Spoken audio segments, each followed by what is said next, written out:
to members of the media and the officials of the EFF. The economic freedom fighters will this year mark 12 years since our revolutionary movement was born. The 12th anniversary of the EFF will be held in Khayelitsha in the city of Cape Town, Western Cape. This important gathering of our people was initially scheduled to take place in Mthatha, Eastern Cape. But following the devastating floods that left many displaced and communities in mourning, the EFF made the responsible decision to relocate the venue out of respect and solidarity with those affected. This change of venue was not done in isolation or consultation, or without consultation. Together with King Willem Dalindyebo, we visited the affected areas of Polar Park, Dikolweni, and Bambanani in Mthatha, where we engaged directly with the people, explained the reasons behind the relocation, assessed the scale of the disaster firsthand, and contributed towards relief efforts. This is how leadership must respond in times of crisis, not through press conferences or press releases, but by physically being present with the people. The chosen venue of Khayelitsha is significant. It is the second largest township in South Africa, home to thousands of poor and working class Africans who continue to live under the weight of spatial apartheid and deliberate underdevelopment.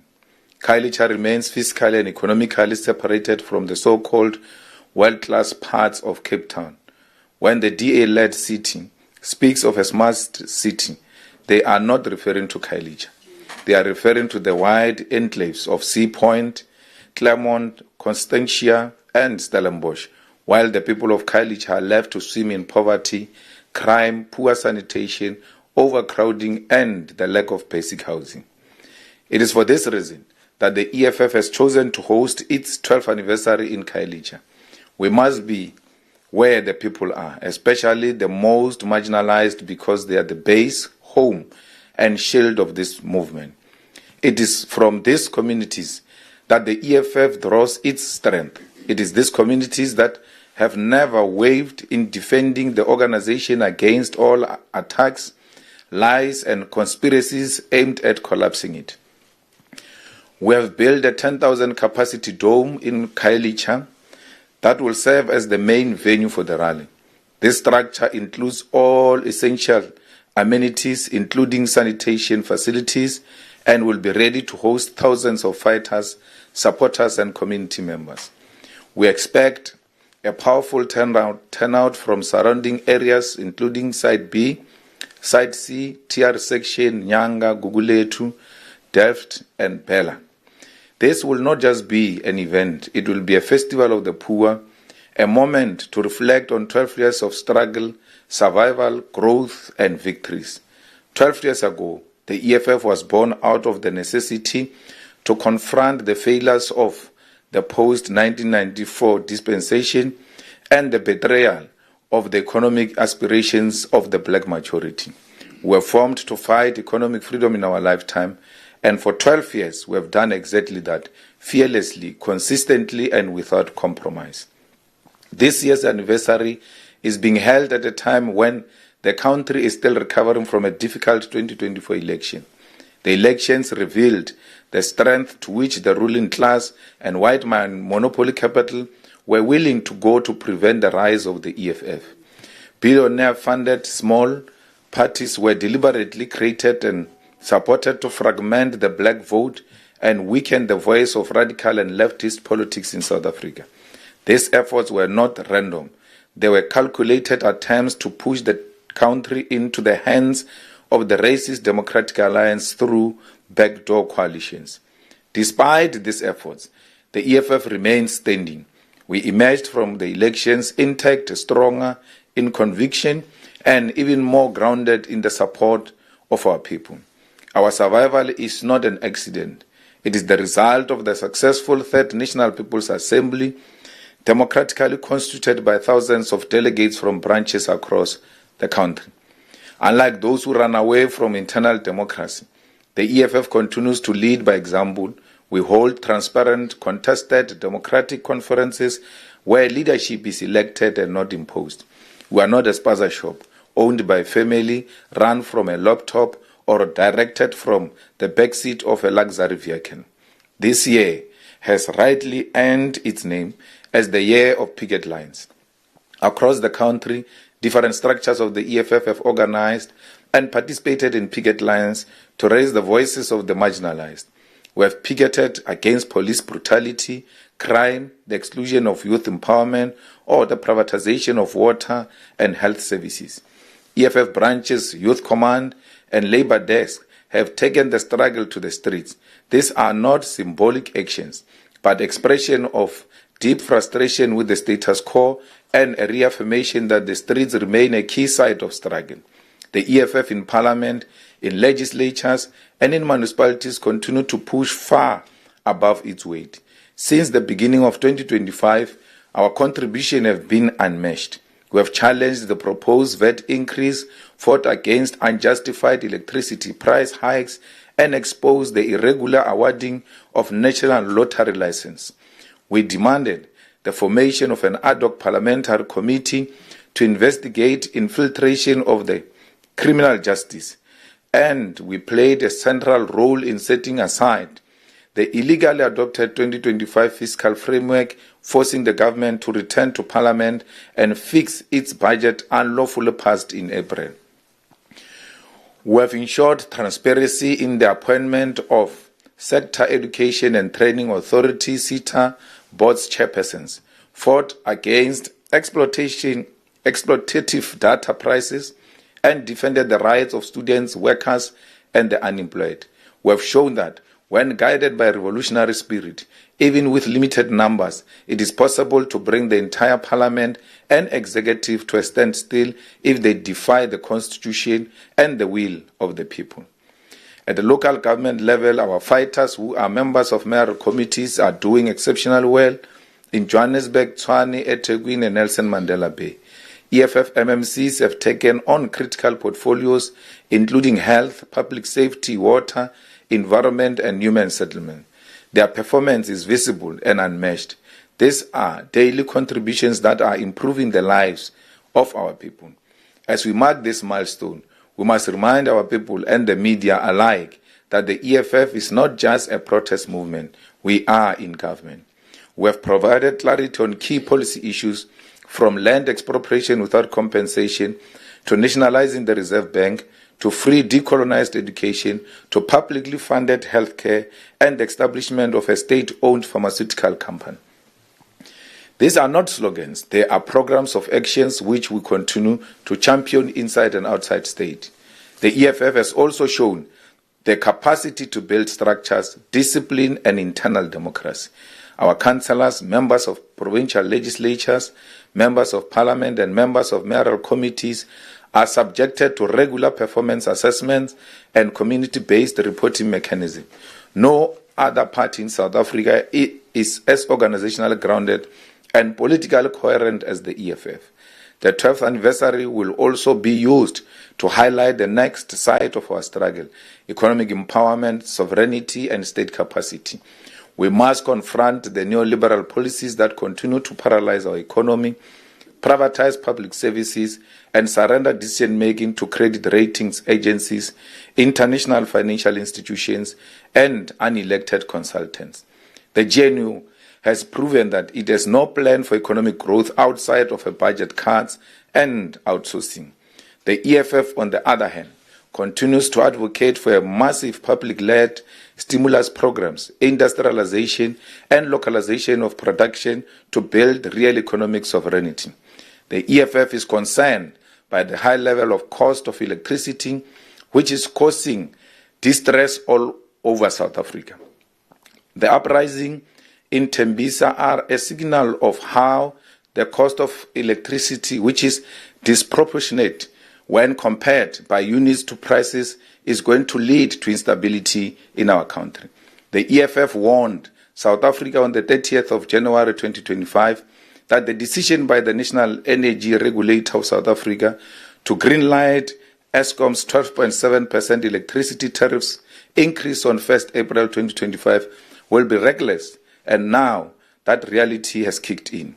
This move is yet another assault on the working class and the poor, who are already grappling with relentless economic hardship. In September 2024, Eskom sought approval for an outrageous 66% multi-year tariff escalations, with a staggering 36.15% increase proposed for 2025 alone, while NERSA scaled down the demand to just 24%, with a planned 12.7% hike this year, and the rest spread across the next 2 years. It remains unjustifiable and will inflict severe financial distress on households, businesses, and the broader economy. Millions of South Africans already struggling to afford basic necessities now face deeper economic exclusion and worsening inequality at a time when food prices, fuel costs, and other essential goods are skyrocketing. Imposing yet another electricity price hike is a direct attack on the livelihoods of ordinary people. This is not the first time that NERSA has enabled Eskom exploitation of the poor. In 2023, the regulator approved cumulative 33.77% increase and implemented in two phases 18.65% in 2023 and 12.74% in 2024. This persistent escalation is proof that the ruling elite has abandoned its duty to ensure electricity remains an affordable public good that fuels economic growth and human development. Eskom was built with public funds, and its energy should not be commodified for profit while the masses are left in the dark. The EFF will pursue in Parliament mechanisms to drastically and gradually reduce the cost of electricity so that South Africans can have value for money and do not pay more for electricity while receiving less units. The EFF maintains its position on the anti-poor budget, which is characterized by austerity, borrowing, and regressive tax increases in the form of an increase in the fuel levy.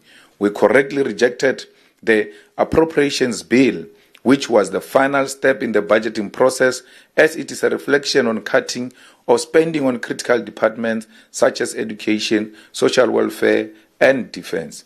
To cut spending in areas such as law enforcement is an indication that there is no regard for the high levels of crime terrorizing our people. The revelations by Lieutenant General Nhlanhla Mkhwanazi ought to have indicated to the ruling GNU that cutting allocations to law enforcement capacity is a recipe for disaster. It is for this reason that the EFF proposed the establishment of an ad hoc committee to investigate the allegations made by General Mkhwanazi, and we welcome that this progressive step has been adopted by the National Assembly. We will ensure that no capture of our institution will continue and expose all those involved with criminal syndicates and drug cartels at the highest level of policing. In this context, our presence in Khayelitsha is also a political statement that development must not be a privilege of Camps Bay or Stellenbosch, but must reach the forgotten corners of this country. There is no freedom while our people still share toilets with 5 other households, while mothers must walk kilometers for clean water, and while youth rot in poverty and crime because they are excluded from education and the economy.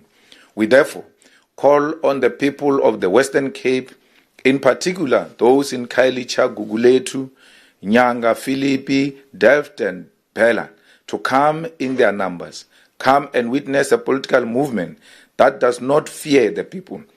Come and be part of the festival of ideas, of music, cultural pride, and political education. Come and hear your stories told, your pain acknowledged, and your future defended. The EFF has never relied on friendly headlines or elite praises. We speak to the people, and through them, we shape the national conversation. Let this anniversary be a reminder that the most important voices in this country are not found in boardrooms, press clubs, or social media influencers, but in the streets of the townships and the far-flung corners of our land. In Khayelitsha, we will reaffirm our commitment to defend, build, and advance the struggle for economic freedom in the year of the picket lines. The road to 2026 starts now. It begins with the people. I thank you.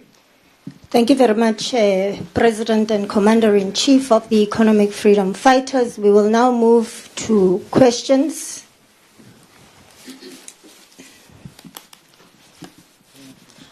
Bazwile, President. Oh, okay. We will take you number 1, CD, number 2, number 3, number 4, in that order, please. Thank you so much. Sidi Madia from Eyewitness News. Just a few questions.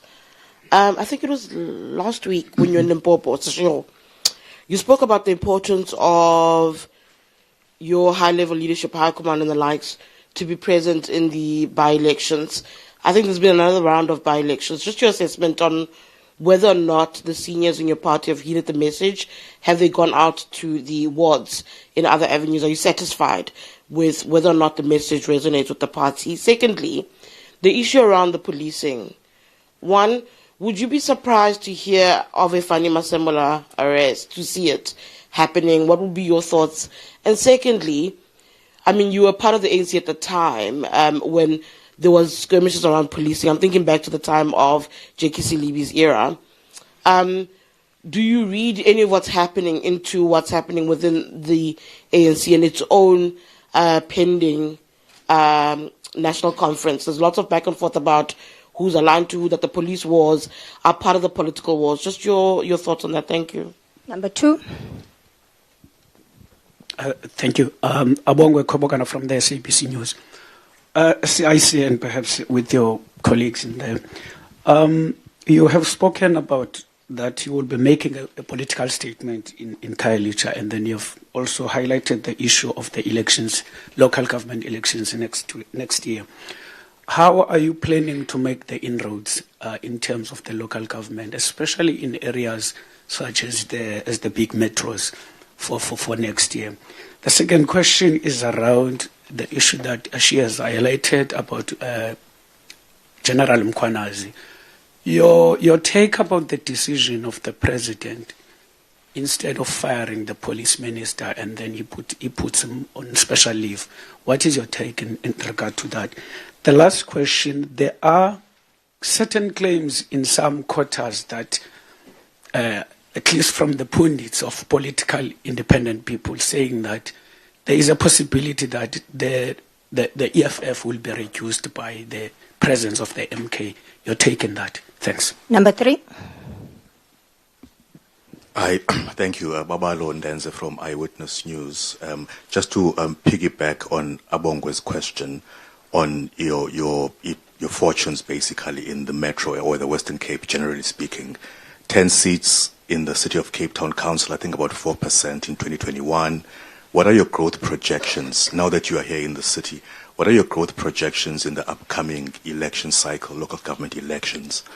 And do you agree with maybe some assumptions that the City of Cape Town and the Western Cape are a foregone conclusion as far as the elections are concerned? The DA will continue growing here. I know Khayelitsha is an ANC stronghold as well. It's been that for 30 years. What in Khayelitsha are you also looking at doing? Thank you so much. Number 4. Thank you and good morning. Jason Felix from News 24. I just want to add on to Tsidi's question about the SAPS, and I wanted to ask if the EFF is confident of the parliamentary process which was approved last night, the ad hoc committee, and also do you have confidence in President Ramaphosa's commission of inquiry into the allegations as levelled by Commissioner Nhlanhla Mkhwanazi? And then one last question on the matter involving the former Higher Education Minister, Nobuhle Nkabane. The EFF's Sihle Lonzi played a pivotal role in the committee where the seaters were concerned. Are you happy with the outcome of this matter, and do you think that she should be further investigated by the Parliamentary Ethics Committee? Thank you very much, President. Thank you very much.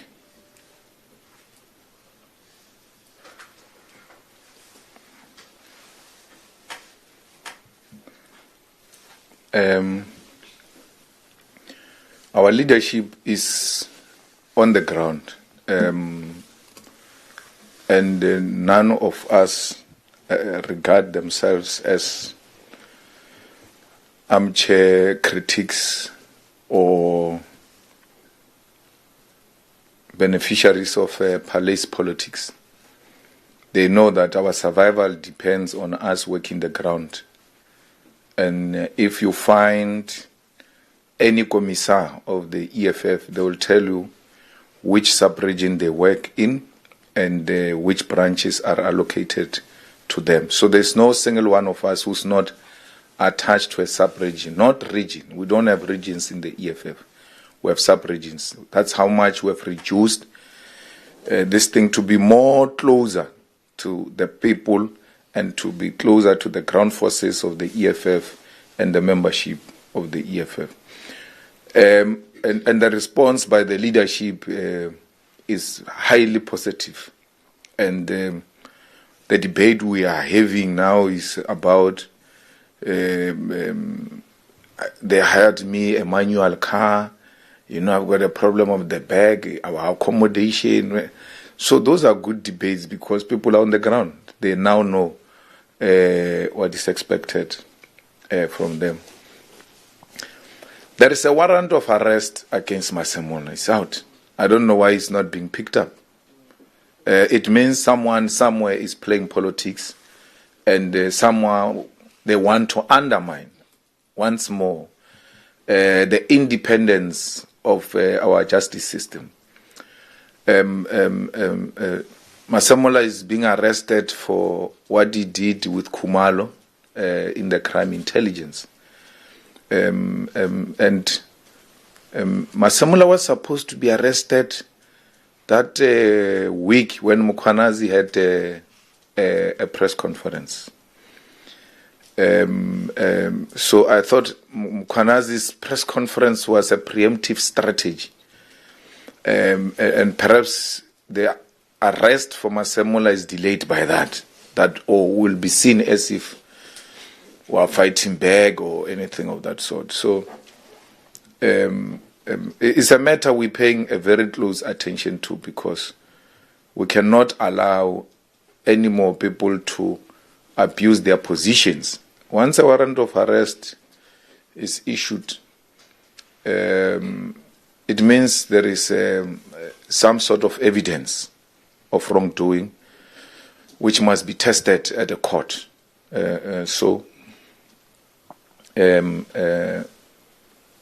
We will have to make sure that this is followed through. You know, I told you, and many of you just undermine the information we give you. I told you a long time ago that the Minister of Police, they want to arrest Minister of Police. And that's why Mkhwanazi is being charged with IPID because they want to pick up Minister of Police, Senzo Mchunu.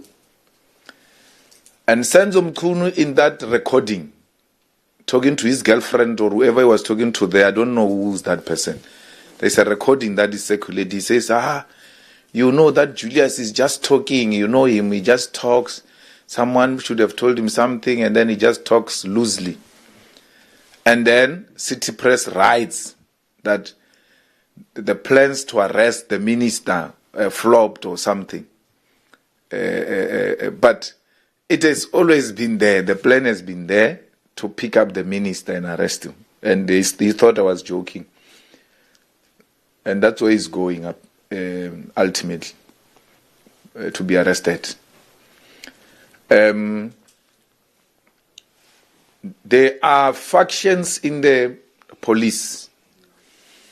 You've got minister working with Khumalo and Masemola.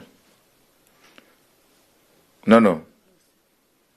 Not Masemola, the other one who got Sibiya. No, it's Minister Sibiya. Then you've got a National Commissioner working with Khumalo. So there is a power struggle there. Now, we are not interested in those things. We are interested in the truth. As to who belongs to what and what, we don't care. we want the truth to come out. What Mkhwanazi said must be repeated, backed by evidence in the ad hoc committee and in the commission of inquiry. It is now no longer an issue of just talking. Let everyone who has got an issue bring that matter before the committee, and I'm going to sit in that committee of ad hoc committee to investigate these allegations. And you know, if I'm there, there will not be manga business, because I'm not scared of police or soldiers or anyone, including drug cartels or criminals. I'm not in the pocket of any thug in South Africa. That's why I live a free life. And if I'm lucky, maybe they will elect me the chairperson of that committee so that I can sort out this issue once and for all. If they mean business, they must bring it here so I can chair it. And then you will get to the bottom of these issues. So, I don't think it's aligned necessarily to the ANC conference. I think it's a power struggle that has always been there. Every time there is a new minister in the police, that minister, and those are the mistakes they make. They start aligning with this group or the other group.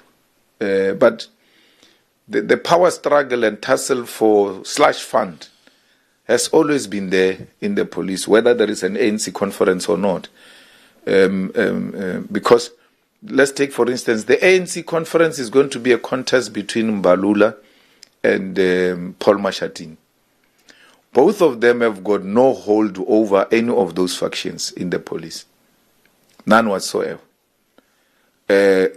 So, if you say Mkhunu has got a faction, then you must know Mkhunu's faction is Ramaphosa's faction in the police. That's why they said Mkhunu went to classify the Pala things and all of that. So this commission and the committee will not only be limited to what Mkhwanazi said. If there was a cover-up in the Pala, it must be brought forward. Who sealed this information? Who was hiding the information from the people? So that's why we're saying, on top of commission, let's have an ad hoc committee, because the same commissions are going to say Parliament has not played its oversight role. So we are playing our oversight role now. So there is no duplication of duties. But equally, we are a committee that will make the necessary recommendations to the Assembly, and the Assembly will send, if agreed, those recommendations to the President for implementation.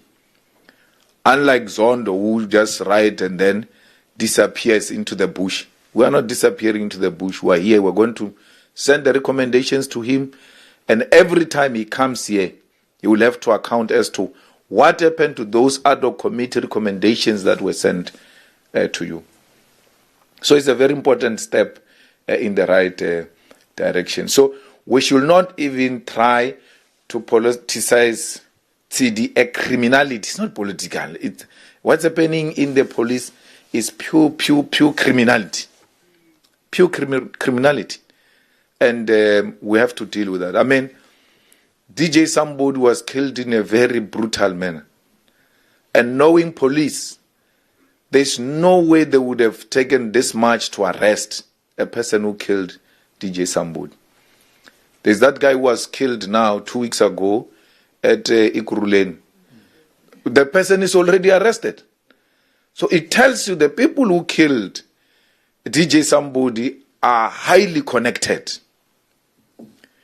Why would the head of the Hawks confirm that he was called, that there are people who are pretending to be the Hawks at a particular venue, and then he unleashes the Hawks to go there? It's not true. Once they are saying there are people who are pretending to be police and they are not, and that information comes to his attention, he must refer it to the police station next to where those thugs are taking chances. For him to start even getting involved, he even knows the address, yet he doesn't have a docket. He has no right to open any docket. And then he says he was not called by Molefe, he was called by a friend of Molefe, and the friend of Molefe does not have a name. He's playing games. If he doesn't give us the name of who called him, he was called by Molefe. Until he give us a name, he was called by Molefe. It's like Kenny Gunen saying he was taking a journalist there. To take a journalist is not a secret operation. Who is that journalist? Who's that journalist? Why would you take a journalist to someone who just came out of prison, who's on bail, as an MMC? Now I'm very happy. You know, I dance even at night. Oh, things are looking good, Shem. We told you these things are criminals. They are nothing else but Mapantit. He says he doesn't know that guy. He knows that guy. I know that guy. Not from a personal point of view. He's a well-known businessman. Until now, we knew him as a businessman. So, but I don't have a relationship with him like that, where I can call Patrice Motsepe or go to Patrice Motsepe's house or have tea at Patrice Motsepe's house, take my wife to Patrice Motsepe's house. Patrice Motsepe's wife knows my wife. I don't know the guy like that. But for Kenny to behave like that in public office and say he doesn't know that guy, that's a lie. It's a pure lie. And that's how thugs, 26, 28 gangs succeed. They lie. They think they can outsmart everyone. So, and Mashaya, they don't care whether you are convinced or not. They tell their story. It's done. But Kenny's story is not coming together. The head of Hawks, Libya's story is not coming together. That he was not called by Molefe, he was called by a friend. So you can hear this story. An honest man would have said, I was called by Godrich, who said, there are people who pretend to be police at Marshall's house. And that's how I landed there. Because now, once these things are out, you must know, that guy is not a whistleblower. He put you in trouble. Why not saying it? What is the difference between telling us that the name of a person who called you now with telling us that name in the commission of inquiry? What difference does it make? Why do you leave as a trusted senior policeman? Why do you leave the nation hanging? So we need to get to the bottom of this. Because once we get the name of who called the head of Hawks, then we're going to know, oh, this one is linked to this one. Because we need to get this network properly and dismantle it. And we can't dismantle it if police in the process are playing a dishonest role.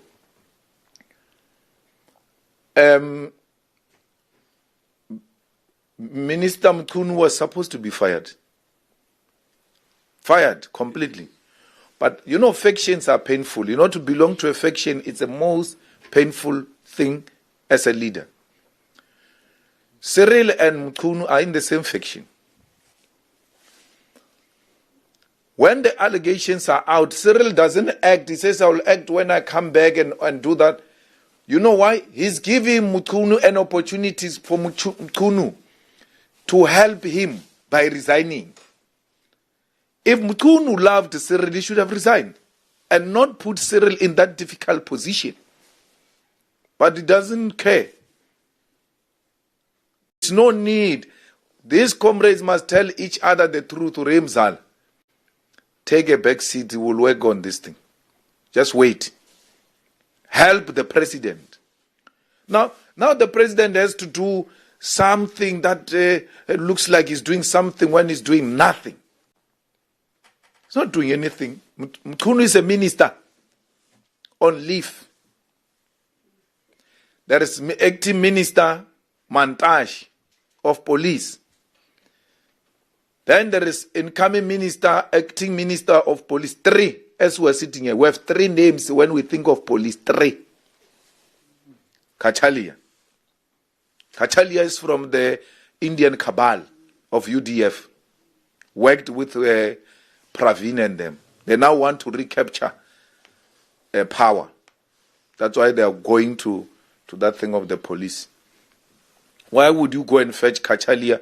Which track record has demonstrated that Kachalia is the best to deal with crime in South Africa? His first interview just told you we're in trouble. That thing of police is not a lecture room. Things are bad there. It's not a lecture room. So it's not helping us, Cyril, with anything. It's putting us into a deep crisis. It's not late. It's not late for Senzo to resign and save the country's resources and wait for the commission where he will clear his name. You know, when you resign and you go clean your name, the people themselves who are going to say, but this guy must be returned back to his position because he was an honorable man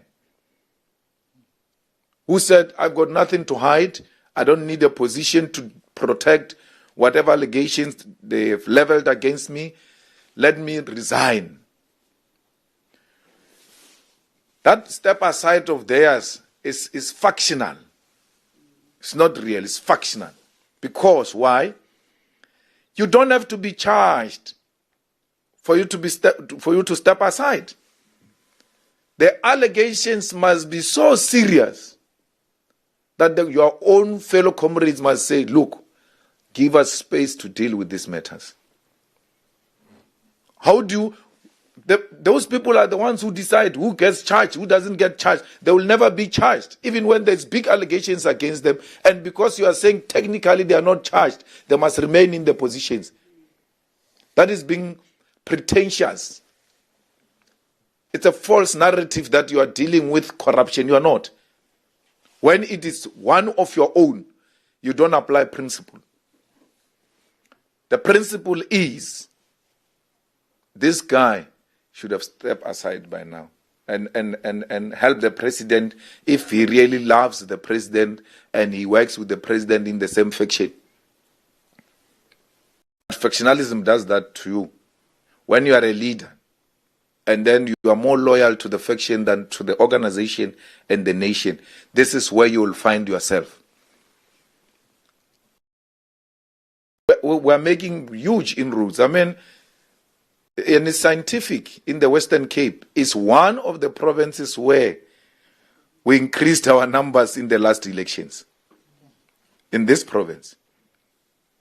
And stats shows you, I mean not stats, research shows you that the EFF is going to have a huge increase in the Western Cape and Eastern Cape. So we're here to consolidate the ground, because this is where we're going to grow this year and going forward. There is no MK that is going to reduce us. No. It will reduce us amongst tribalists, not amongst the progressive South Africans. There's no MK that can reduce us. There's no MK that can replace us, ideologically, politically, and otherwise. You saw yesterday in Parliament a mess in action. That's what you elected South Africa. A mess. You are asked twice, I'm voting in support. I'm not sure if that chairperson is not MK inside or something. The NC must investigate that guy. Because he says, then they say we're in support. Then we pass. He goes back and says, hey, he thinks we're fools. He's playing a trick. He says, you said, how many are you? They say, no, 50, 51. He said, okay, just start it afresh so that we can hear you. He's giving a chance again to correct herself. She says, we vote in support. Then we pass, we go. He closes the voting. That caucus almost collapsed yesterday of MK. Almost. Then they raised their hands. He says, what are you saying? No, we didn't understand. We didn't understand. You elect people who don't understand. We didn't understand. We didn't understand. We're actually voting against. Hey? And the guy, Frolic, allows that. It's not principled. Once the voting is closed, it's done. It's done. He says, those who want to vote against their party line, raise your hands. Those who want to vote for the party line, raise your hand. Against the party line, vote, raise your hand twice. Then the third time he says, voting is closed. Look at that. They still don't correct themselves around that time. And then he gives them a special dispensation to correct. That's unprincipled. He's undermining the decorum and the integrity of that process. So I'm just saying to you, MK will never reduce us in numbers anywhere else, including in thinking. A very effective opposition here in Parliament. When the TG started going for each and every vote like the way she was going, she behaved like she's not a leader and threw her twice. It's not because she was making a mistake. She was like, TG said we are going against, calling for a division. Then Angala. She threw her twice. And then when they said to her, yeah, what are you saying? She thought, if I say I'm voting against, it means I'm supporting this one. I'm not going to do that. And that issue was actually far much bigger than the emotions. She couldn't put the emotions aside and have to accept. We have never done that. When they object and call for division, we support them. We don't throw our toys and say, no, why do they go before us? No. And the chairperson clarified it there, that we take whoever comes first. So the growth of the EFF is very clear. Where is this MK going to reduce us? Because I was in 13 in Seshiu. I didn't find MK. South Africa is not KwaZulu-Natal. I think you're making a mistake. South Africa is not KwaZulu-Natal. We exist in South Africa. This is the only province who have never celebrated our anniversary in 12 years. Why? We're always told that the season is not good. It's raining season. That's why we did the dome. It's a raining season and windy and all of that. So our anniversary comes around this season. And we've had to take a bold decision that, comrades, we cannot have a province in the history of our organization which has never hosted a national celebration of the EFF, because we are a national organization.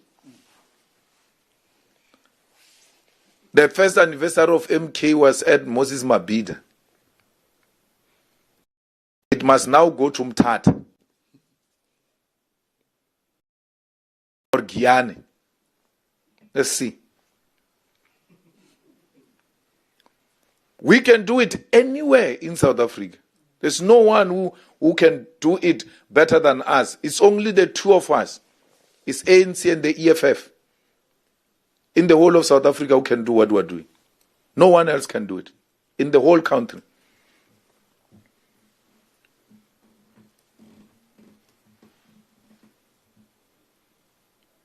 Well, higher education share, it's so painful, man. You know,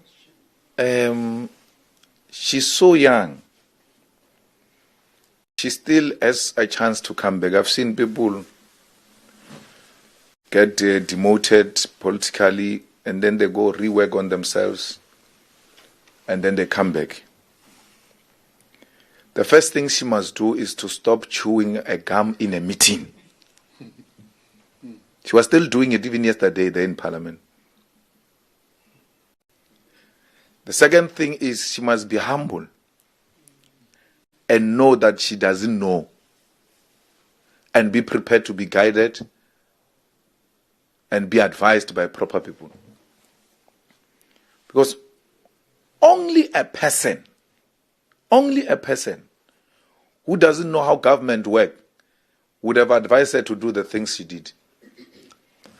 You make a terrible mistake, you lie about people, including that character of a senior council that he was chairing, Mutau. And Mutau comes and says, who? Me? I've never done that.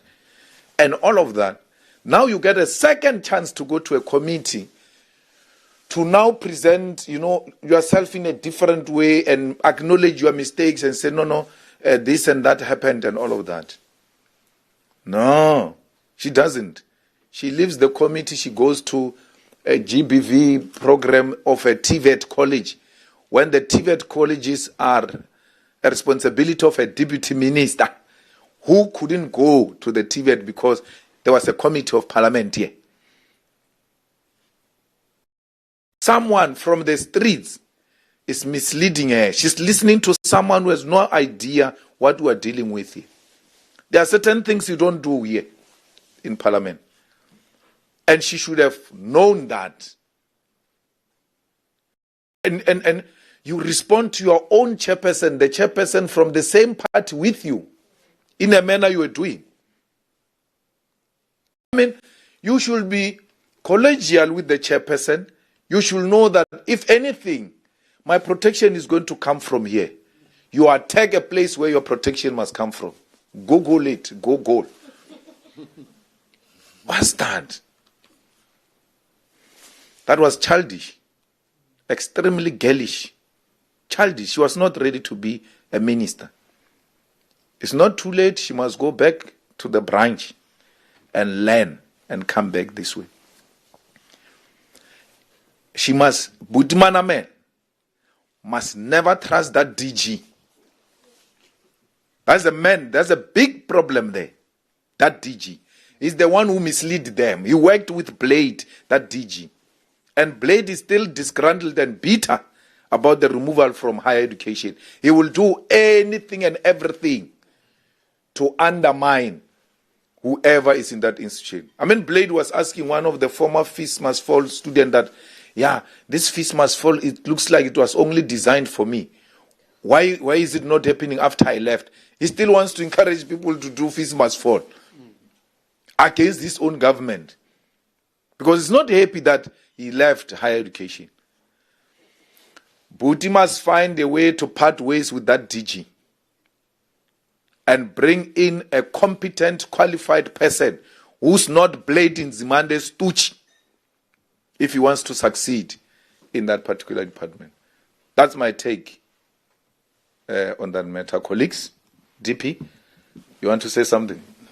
No, say something, because you're going to live here and form a party and say you are never given a chance to speak. Anyone wants to speak, speak. Because a person left here said people were not given a chance to speak. We didn't know they want to speak. They never told us they want to speak. So we're supposed to smell it. Okay. No, thank you, President. We'll take the last round of hands. You'll be number one. Going once, twice, gone. You can come in, ma. Hi, Zelene from SABC. Do you think that 90 days is adequate or enough for the ad hoc committee, given the gravity of what that committee will have to investigate? Well, it's not enough.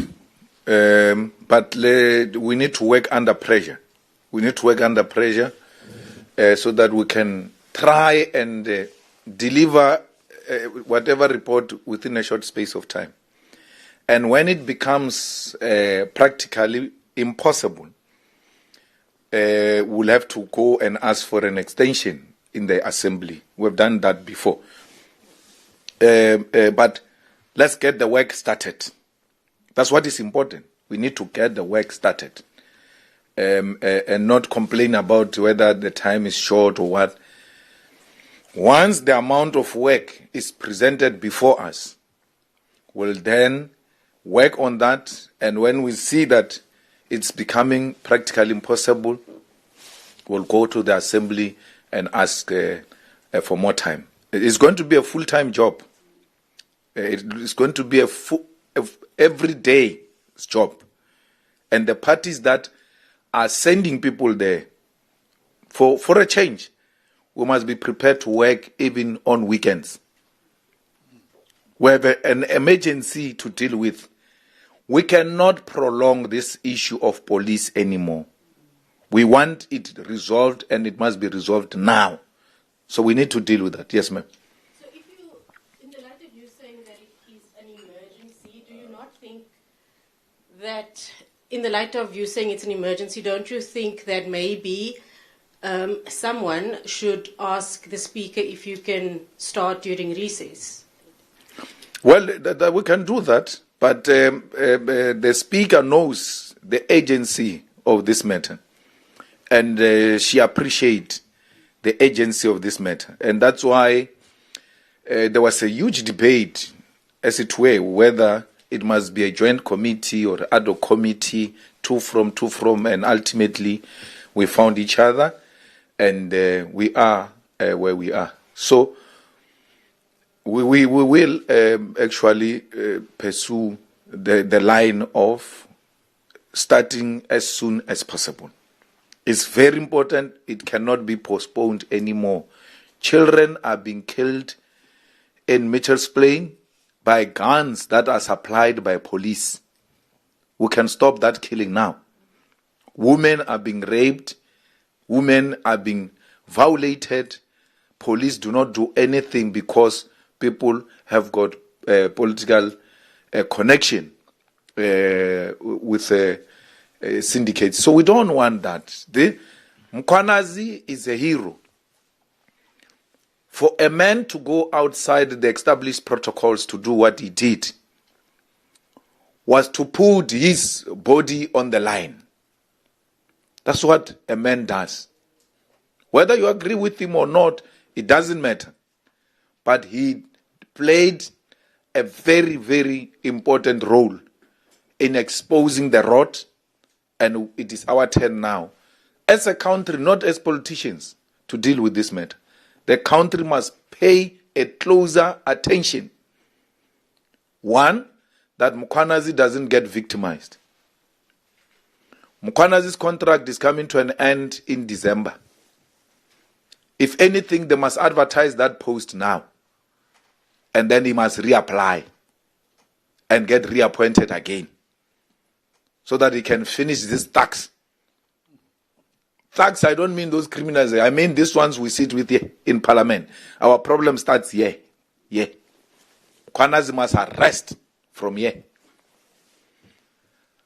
But if we allow this thing to go and Mkhwanazi's contract is finished, they're not going to appoint him.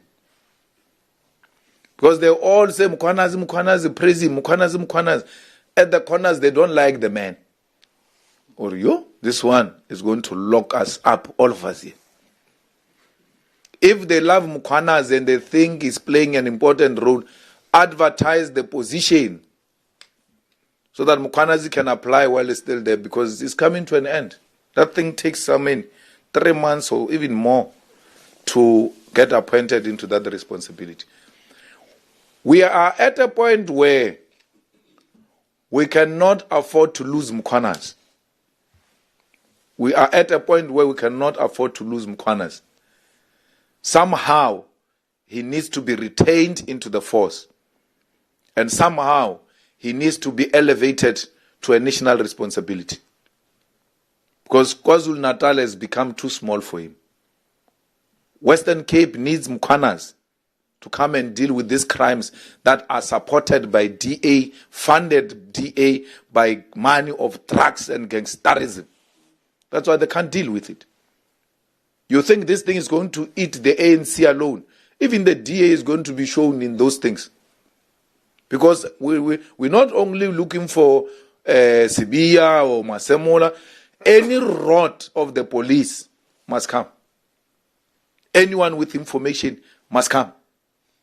And those are the people we must protect. So we are happy that the process has started. We sponsored that view. They fought against it. Those journalists who are in Parliament will tell you in that police committee, our DSG has been in the forefront of ensuring that this matter is dealt with in a manner we have done yesterday.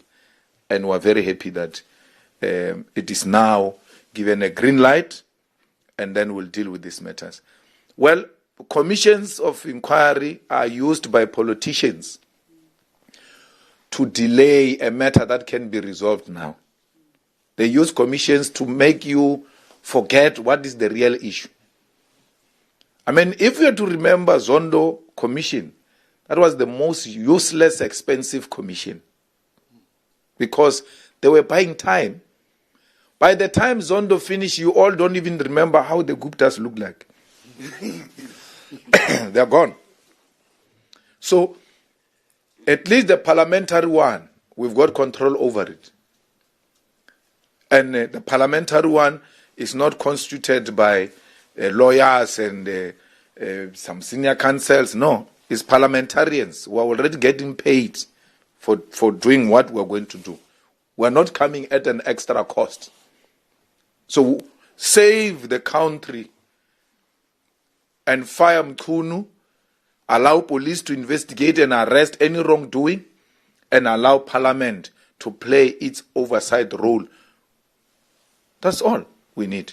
So, but this commission, we has established it, that's fine. Let's proceed with it. But I can tell you, knowing him, he's using this commission to delay the truth. We will be done in no time. When we submit our report, they are going to say the commission is still busy. You can't make those recommendations. The president can't implement those recommendations. The commission is still busy. That commission will not take less than 2 years. Minimum. And then Mkhwanazi leaves in December. Commission takes 2 years. By the time you say Mkhwanazi, people will, who's that?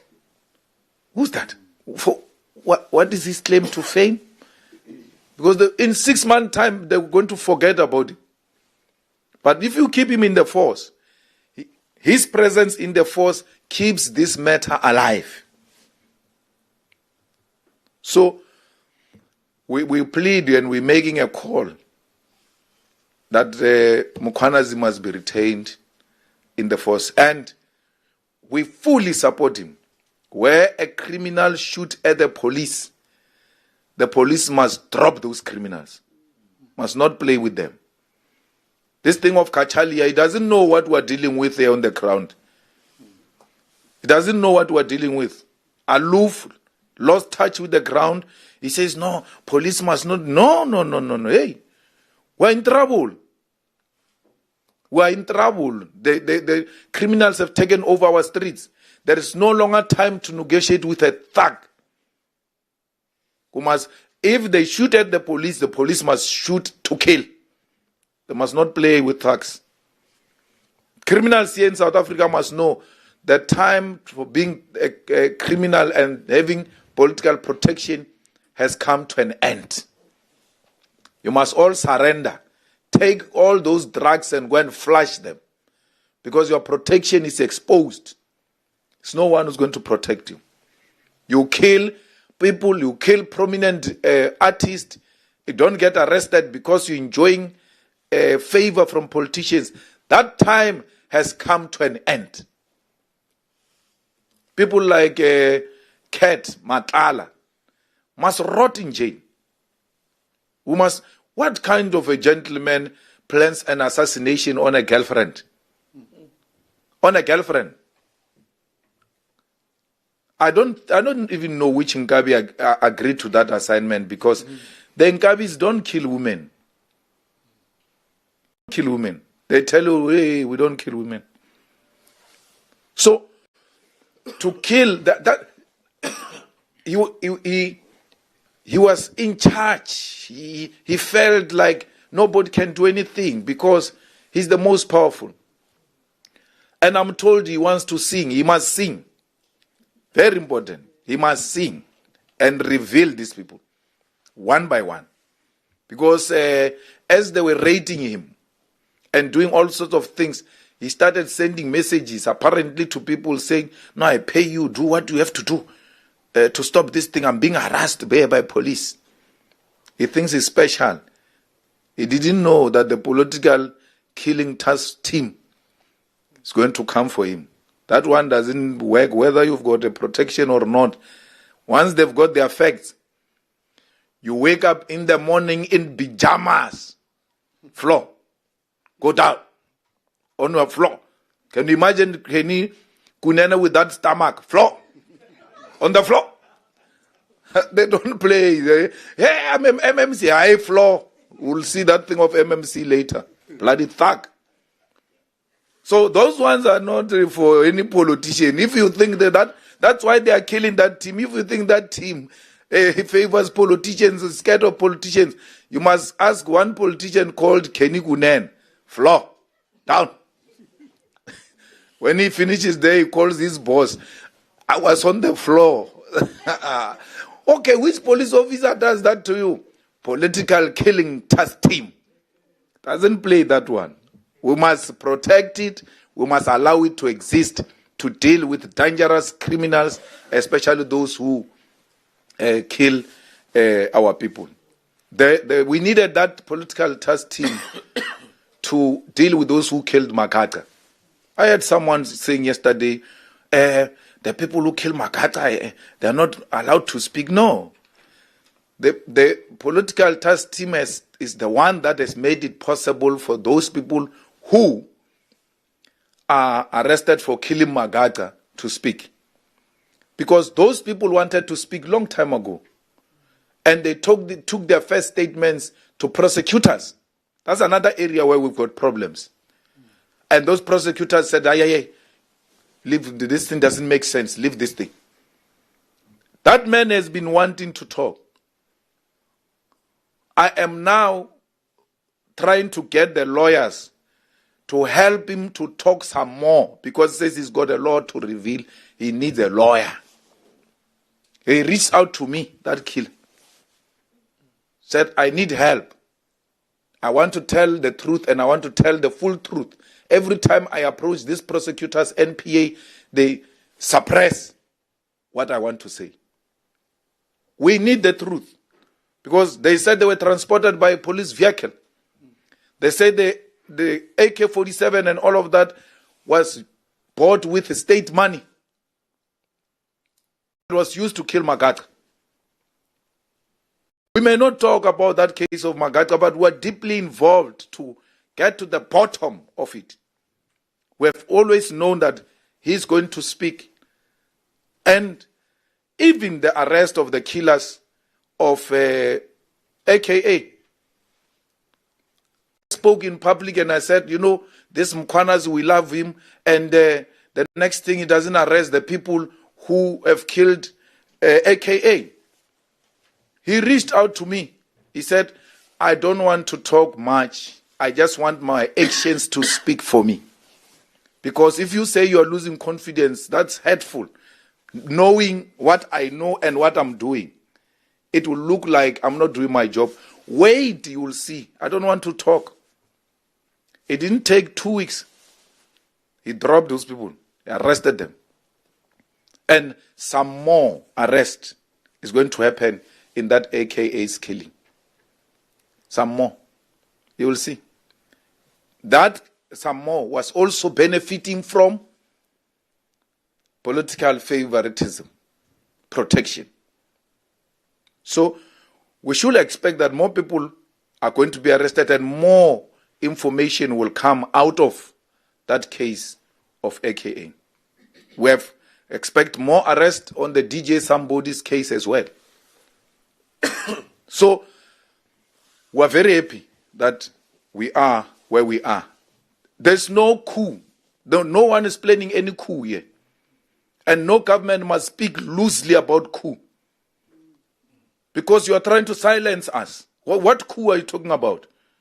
There's no coup here. Since when does speaking the truth being called a coup? When you expose rot, you are told we detected a coup. It's not true. There's no coup. You are going to be removed democratically. There's no soldier or police going to do anything. They are just going to expose you. That's all. So we must not be lied to by people who want to protect the rot that actually there is a planned coup in South Africa. There is no planned coup. There is a planned commission of inquiry and ad hoc committee. That is not coup. That is the process to arrive at the truth. Thank you. Thank you very much, Comrade President. That concludes our presser. Thank you very much. Members of the media, the accreditation for tomorrow will be communicated. We have lunch served. Thank you.